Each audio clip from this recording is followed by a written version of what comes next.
সুপ্রিয় দর্শক, আমরা আসছি বাংলাদেশের মিনি কাশ্মীর। कौन है ये लोग? সরিষা বাগানে।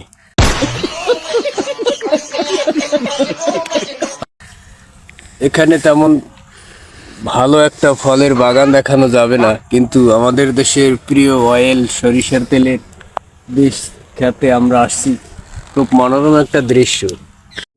ইস, আবার ইংরেজি মারাও আইতাছে তোর বাপে বাইরে তোর কপালে একটা আমি উষ্টা মারু।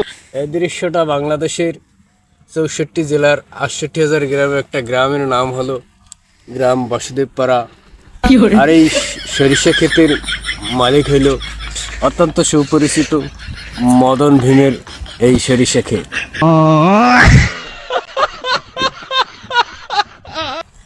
এই ক্ষেতে আশেপাশে আরো অনেক রকমের আমের গাছ আছে। তুই না খেতা তলে হুয়ে হুয়ে মোবাইল ডাউন দেব যাও। বাংলাদেশের নরেন, তাকে আমরা নরেন্দ্র মোদী বলি, তার বিল্ডিংটার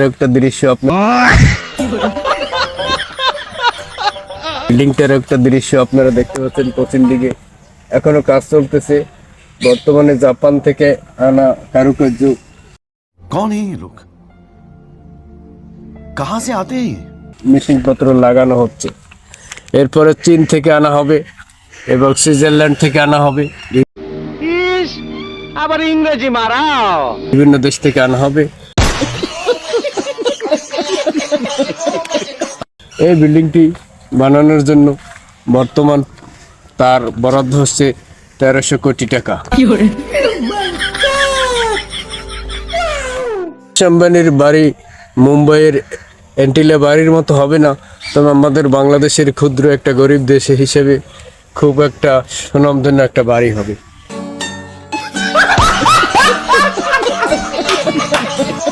হয়তো একসময় বাড়ি দেখার জন্য বলিউড হলিউডের নায়ক নায়িকারা এক সময় আসবে আমাদের এই দেশে। कैसे कैसे लोग रहते हैं यार यहाँ पर। साला तुमको पागल कुत्ते का गाड़ी उठा के ले जाएगा बता रहे हैं हम। আমাদের দেশ এক সময় অনেক জনপ্রিয় সুনাম অর্জন করবে।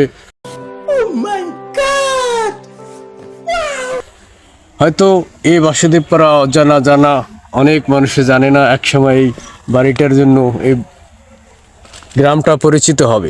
कौन है ये लोग? कहाँ से आते हैं ये? তবে আমরা অতটা রোমান্টিক এবং মনোরম দৃশ্য না দেখাইতে পারলেও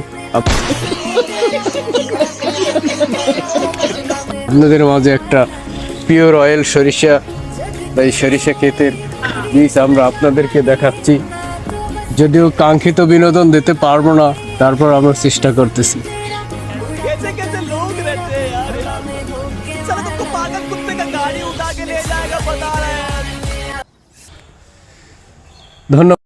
যদি আরো ভালো ভালো মনোরম দৃশ্য থাকে আমাদের জানাবেন, আমরা এরকম ভালো ভালো দৃশ্য ভিডিও করে আপনাদের মাঝে উপস্থিত করব। कहाँ से आते हैं ये? ধন্যবাদ, ভালো থাকবেন সবাই।